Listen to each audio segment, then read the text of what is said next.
1981, Portland, États-Unis.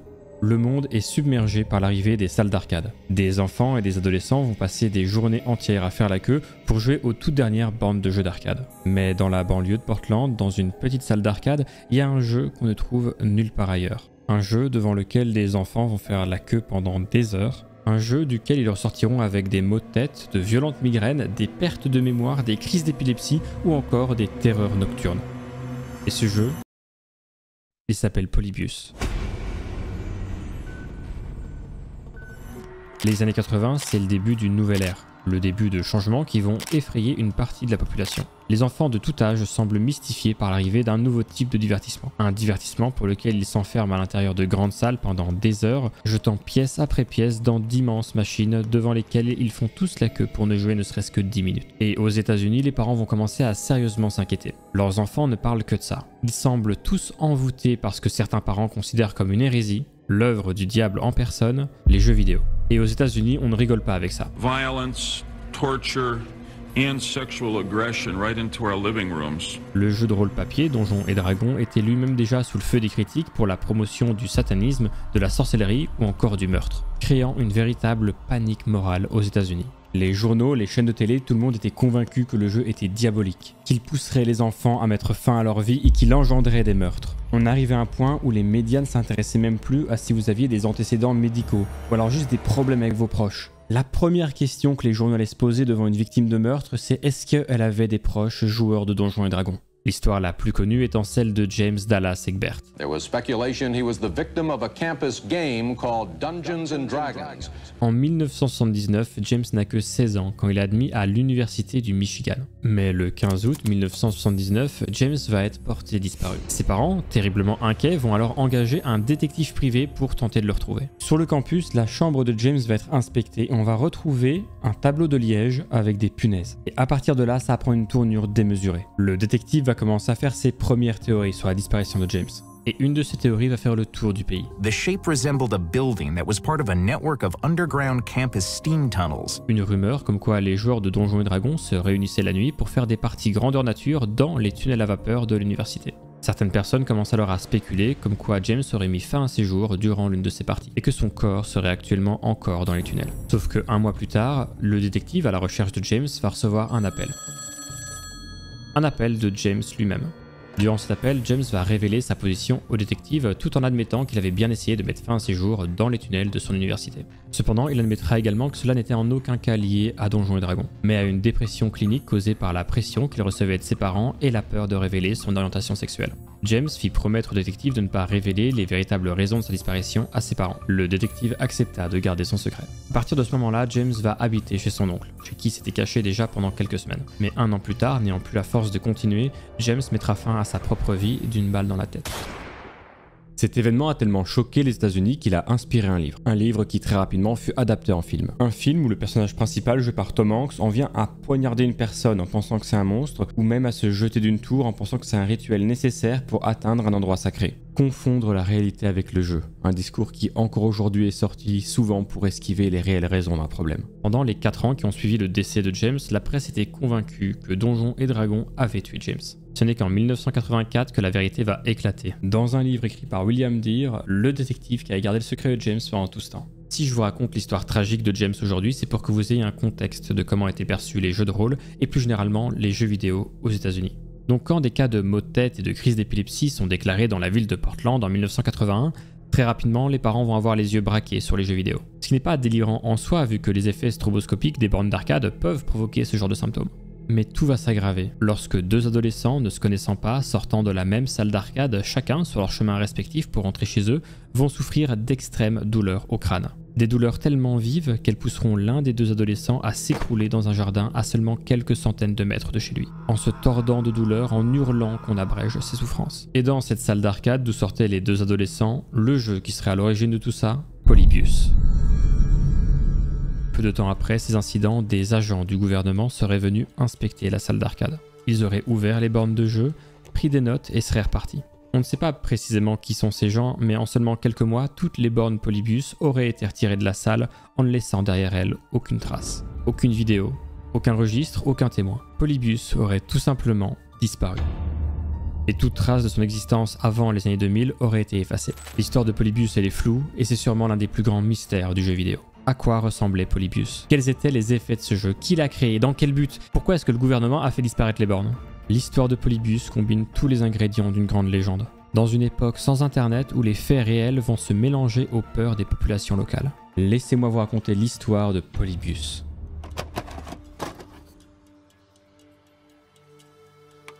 Les toutes premières mentions retrouvables de Polybius datent de l'année 2000 sur ce site internet, coinup.org, un site qui référence de vieux jeux vidéo et sur lequel on peut trouver une rubrique décrivant Polybius et les rumeurs qui tournaient autour du jeu. On peut y lire que le jeu serait directement développé par la CIA et qu'il aurait un lien avec l'armée américaine. Et sur cette page, on trouve aussi une mention des terreurs nocturnes, un des symptômes dont les enfants qui ont joué au jeu ont été victimes. Mais c'est pas tout, parce qu'on trouve aussi des informations sur des hommes habillés en veste noire qui venaient noter des informations liées à la borne d'arcade.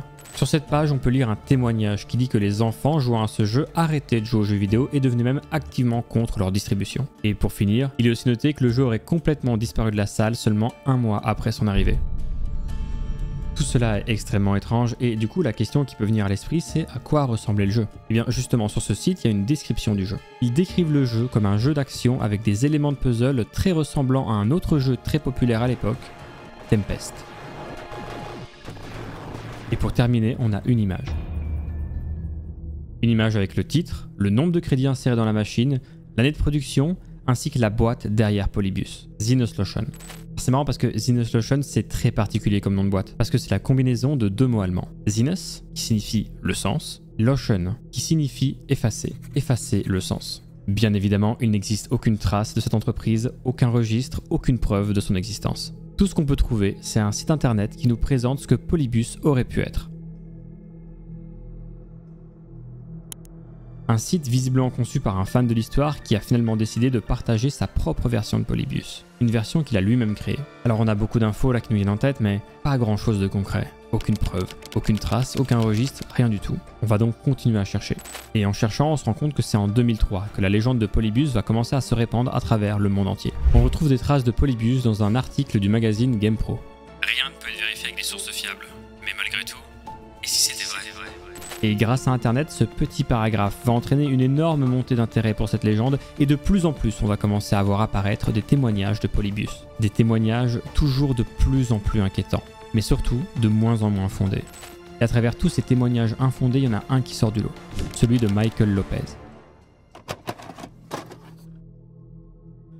Nous sommes en 1981. Dans le Malibu Grand Prix Arcade, juste à côté de Portland. Michael, à l'époque, il a 14 ans, et avec un ami à lui, il va enchaîner les parties sur Tempest, essayant à chaque fois de battre leur record. Et au bout de quelques parties, il va commencer à sentir une sensation bizarre à l'arrière de la tête, avant de perdre partiellement la vue. Des flashs de lumière commencent à apparaître devant lui, il s'empresse de courir à l'extérieur de la salle d'arcade et commence à vomir sur le parking.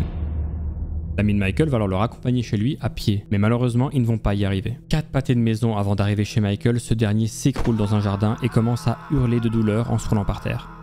Vous l'avez peut-être remarqué, mais l'histoire de Michael ressemble énormément à celle que je vous ai racontée il y a quelques minutes. Et c'est là qu'on se rend compte que l'histoire de Polybius combine tous les ingrédients pour une grande légende. On devine que l'histoire de Michael a été utilisée et exagérée pour créer la légende de Polybius. Il est très probable que Polybius n'ait jamais existé, et si la légende nous fait croire que le jeu ressemble à Tempest, c'est sûrement parce qu'il tire son origine de la crise de Michael, qui elle est directement en lien avec Tempest. Mais cette histoire elle s'arrête pas là en fait. Aux États-Unis, en 1966, le président Lyndon Baines Johnson est sous le feu des critiques. Nous sommes en pleine guerre du Vietnam et les protestations sont nombreuses. Des milliers de jeunes américains sont envoyés au front pour y mourir. Les familles se retrouvent sans nouvelles de leurs enfants qui sans doute ne reviendront jamais. Sous les nombreuses protestations, le président Johnson signe alors la loi FOIA. En français, la loi d'accès à l'information. Une loi qui oblige les agences fédérales à transmettre leurs documents à quiconque en fait la demande. C'est une mesure qui vise à faciliter l'accès aux informations que demandent de nombreuses familles américaines qui ne savent même pas pourquoi la guerre continue à faire autant de morts après 11 ans de conflit. Si je vous parle de cette loi, c'est parce qu'elle a été utilisée pour demander des informations au FBI concernant Polybius. C'est exactement le genre de demande qu'il nous fallait pour savoir si oui ou non Polybius était en lien direct avec le gouvernement. Et seulement quelques semaines plus tard, on va déjà avoir une réponse.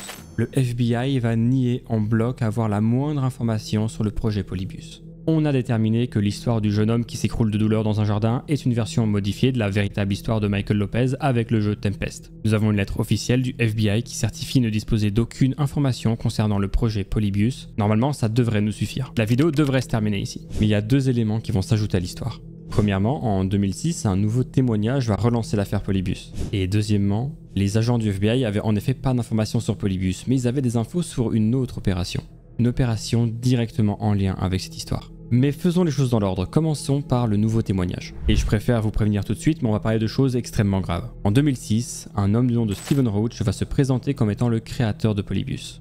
Il explique les créations de Sinuslotion, basée initialement en République tchèque. Dans son témoignage, il va annoncer qu'une compagnie sud-américaine, qu'il garde anonyme pour des raisons légales, l'aurait contacté au début des années 80 pour créer un jeu avec un tout nouveau style graphique. Une révolution dans le monde du jeu vidéo. La compagnie de Steven va alors créer le jeu Polybius et va désigner la ville de Portland comme étant une zone de test. Peu de temps après que les premières bornes aient été installées à Portland, de nombreux enfants auraient été victimes de crises d'épilepsie. Et c'est d'ailleurs selon lui la raison pour laquelle le jeu a été retiré des salles d'arcade. Après ce lamentable échec, il aurait dissous la compagnie et il précise qu'aucune sauvegarde du jeu, de ROM, n'aurait été gardée. Ce témoignage va complètement relancer l'affaire et de nombreuses personnes vont alors relancer les recherches pour trouver une sauvegarde jouable de Polybius. Le problème c'est que Stephen Roach n'a jamais été directeur de Sinuslotion.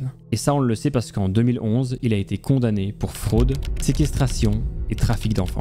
Dans son dossier, il n'y a aucune mention d'une quelconque direction de studio de jeux vidéo. Steven et sa femme Glenda Roach sont en réalité d'anciens officiers de police, qui auraient rejoint un groupe très particulier, le groupe WWASPS. Le groupe WAPS est un groupe de modification comportementale pour enfants, une sorte de camp de redressement. Il dispose de plusieurs écoles dans plusieurs pays où les parents payent des dizaines de milliers de dollars pour que leur enfant un peu trop rebelle revienne transformé en véritable enfant modèle. Sauf que les méthodes pour arriver à ce résultat étaient vraiment particulières. Et c'est là que c'est compliqué. En 1996, Steven et Glenda sont à la tête d'une des écoles du groupe, au Mexique. À l'époque, le groupe opérait sous le nom de Teen Help. 3 filles vont s'échapper de l'école et venir alerter les autorités locales qu'elles sont détenues contre leur gré.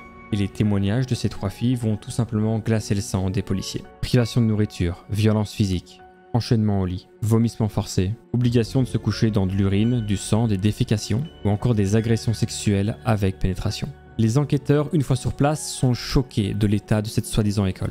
Steven et Glenda sont cependant introuvables. Et c'est pas les seuls à être introuvables parce qu'il manque aussi 41 filles. En réalité, Steven et Glenda tentent de fuir le territoire mexicain en emmenant les filles avec eux. Car les filles en question ont été amenées ici sans aucun titre de séjour. Elles sont toutes illégalement sur le territoire mexicain. Ils vont heureusement être interceptés par les autorités locales et vont être libres de rentrer aux États-Unis le temps que la justice américaine juge l'affaire. Sauf que Steven et Glenda, ils ne vont pas rentrer aux États-Unis. Ils vont aller en République tchèque. Et là-bas, ils vont continuer de travailler dans une des écoles du groupe WAPS, en appliquant une nouvelle fois toutes les méthodes citées précédemment. Ils seront arrêtés 2 ans plus tard par les autorités locales, où ils vont être renvoyés aux États-Unis pour être jugés. Les témoignages des anciens résidents de l'école tchèque sont terrifiants. C'était l'enfer sur Terre. Ça m'a pris des années pour me sortir ça de l'esprit. Et des fois, ça me revient. Et je me vois dans cette chambre attachée au lit. Il fait froid, je suis perdu et terrifié. Je dois toujours me dire que c'est fini, tout va bien se passer maintenant. Des fois, je me demande si c'est bel et bien fini. Steven Roach n'a jamais été directeur de Sinuslotion. Steven Roach était un tortionnaire qui a été payé des dizaines de milliers de dollars pour torturer physiquement et psychologiquement des enfants. Son témoignage concernant Polybius n'est qu'un immense mensonge. Mais vous vous souvenez quand j'ai dit que juste après qu'un adolescent s'était écroulé dans un jardin, des agents du gouvernement étaient venus inspecter la salle d'arcade, ouvrir les bornes de jeu, prendre des notes et les faire disparaître? Et si je vous dis que ça par contre c'était bien réel? Le 9 décembre 1981, 10 jours après la crise de Michael Lopez, le Malibu Grand Prix Arcade est perquisitionné par des agents du gouvernement. Depuis des années, le patron de cette salle d'arcade modifiait ses bornes de jeu avec des trackers pour pouvoir organiser des paris illégaux. Des gens venaient spécialement pour parier sur le nombre de parties jouées par un seul enfant ou encore le meilleur score au bout d'un certain nombre de parties. Tout un système avait été mis en place et c'est en décembre 1981 que le réseau de paris illégaux fut démantelé par les agents du gouvernement. Et là vous voyez, je suis en train de lire le script pour cette voix off et je me rends compte à quel point on n'a pas terminé parce qu'il reste le point le plus important dans cette affaire. On s'apprête à plonger dans une histoire très complexe. Parce que Polybius ne base pas seulement son récit sur des témoignages déformés de faits réels. Non, la légende de Polybius va se baser sur quelque chose de très concret qui a frappé la ville de Seattle, juste au-dessus de Portland, dans les années 80. L'opération GPPA. L'opération GPPA, c'est une opération d'infiltration menée par des agents du gouvernement fédéral américain. Une opération très délicate qui a pour but de trouver des preuves sur de potentielles traces de paris illégaux ainsi que sur de la revente d'objets volés qui aurait eu lieu dans une salle d'arcade à Seattle. Depuis des années, les salles de jeu et les salles d'arcade sont le terrain parfait pour les mafias et les groupes criminels qui veulent dissimuler leur activité. En dehors du blanchiment d'argent à travers une activité commerciale de façade, il y avait bien évidemment les paris illégaux sur les scores que faisaient les enfants qui venaient jouer aux bornes de jeu. Et à côté de ça, il y avait la revente d'objets volés. Les agents fédéraux savent que les groupes criminels utilisent les salles d'arcade pour leur activité, mais malheureusement, ils n'ont pas assez de preuves pour obtenir un mandat de perquisition et encore moins pour pouvoir faire condamner les groupes criminels à la peine la plus haute, à savoir la peine de mort. Les agents du gouvernement vont alors mettre en place l'opération GPPA. Ils vont petit à petit racheter différentes bornes de jeu aux salles d'arcade de Portland pour les équiper de micros et de caméras. Une fois les bornes équipées de caméras et de micros cachés, ils vont les revendre aux différentes salles suspectées de trafic criminel. Et notamment la plus grosse de toutes les salles, la salle Games People Play Arcade à Seattle, la salle GPPA. Et c'est là qu'on va commencer à voir clair dans ce qui se cache derrière Polybius. Vous vous souvenez du jeu auquel Michael Lopez jouait avant de souffrir de ces énormes maux de tête, avant de perdre la vue, avant de se rouler par terre de douleur? Ce jeu, c'était Tempest. Et l'histoire de Polybius se base sur l'histoire de Michael Lopez. Sauf que Michael, lui, il a jamais joué à un jeu du nom de Polybius. Lui, ce jour-là, il a joué à Tempest. Et devinez précisément quelles étaient les bornes d'arcade que les agents fédéraux rachetaient aux salles de Portland? Les bornes de Tempest. Nous, on a la chance d'avoir le recul du temps, mais imaginez la situation à l'époque d'un monde sans internet, sans smartphone pour filmer en permanence, juste du bouche à oreille. Vous entendez qu'un enfant vient de faire une immense crise après avoir passé sa journée sur une mystérieuse borne d'arcade. Tout à coup, des agents fédéraux se mettent à traîner autour de la salle d'arcade, viennent ouvrir la borne de jeu en question, prennent des notes et quelques jours plus tard, cette dernière disparaît. Vous, en 1981, vous savez pas qu'elle a été revendue pour servir d'appât dans une gigantesque opération de démantelage de réseaux criminels. Tout ce que vous savez, c'est que cette borne a provoqué des crises inexplicables chez un enfant et que des agents du gouvernement sont venus la faire disparaître. Maintenant, imaginez l'effet du bouche à oreille. De un enfant, on passe à 2 enfants, de 2, on passe à 10, et à une très forte migraine, on passe à une crise d'épilepsie, des terreurs nocturnes ou encore des pertes de mémoire. Et comme les agents fédéraux ont mis la main sur la totalité des bornes Tempest de Portland, impossible d'aller soi-même jouer à ce jeu, de soi-même aller tester les rumeurs. Et là, on pourrait trouver ça très louche. Pourquoi les agents du gouvernement se sont concentrés sur les bornes de jeu Tempest? Un jeu qui, comme par hasard, pouvait provoquer d'énormes problèmes cognitifs. Et bien, premièrement, il se trouve que Tempest était loin d'être le seul jeu qui provoquait des malaises, comme en témoigne cet article qui parle de Brian Morrow, un enfant de 12 ans qui aurait fait un malaise dans l'exacte même salle que Michael un mois plus tôt, après avoir passé plus de 28 heures d'affilée sur une borne de jeu Asteroids dans le but d'établir un record du monde. Donc le fait que Tempest provoquait des malaises, c'est pas si bizarre que ça. Quand tu mets des enfants dans une salle avec 200 écrans qui clignotent avec comme alimentation du coca et des chips, au bout d'un certain nombre d'heures, c'est normal que certains d'entre eux terminent au sol. Il y a plusieurs raisons pour lesquelles les agents fédéraux se sont concentrés sur les bornes Tempest de Portland. Premièrement, parce que Portland, c'est assez proche de Seattle pour y transporter les bornes équipées de micros et de caméras sans être trop proche pour que le bouche à oreille sur la présence d'agents fédéraux atteigne la ville de Seattle et alerte les groupes criminels. Ensuite, il se trouve que Tempest, c'est un jeu assez dur, suffisamment dur pour que des adultes aient tendance à y jouer. Et quand tu cherches à enregistrer des phrases compromettantes venant de criminels, c'est bien plus simple quand le criminel est en train de jouer à quelques centimètres du micro, bien devant la caméra qui enregistre son visage.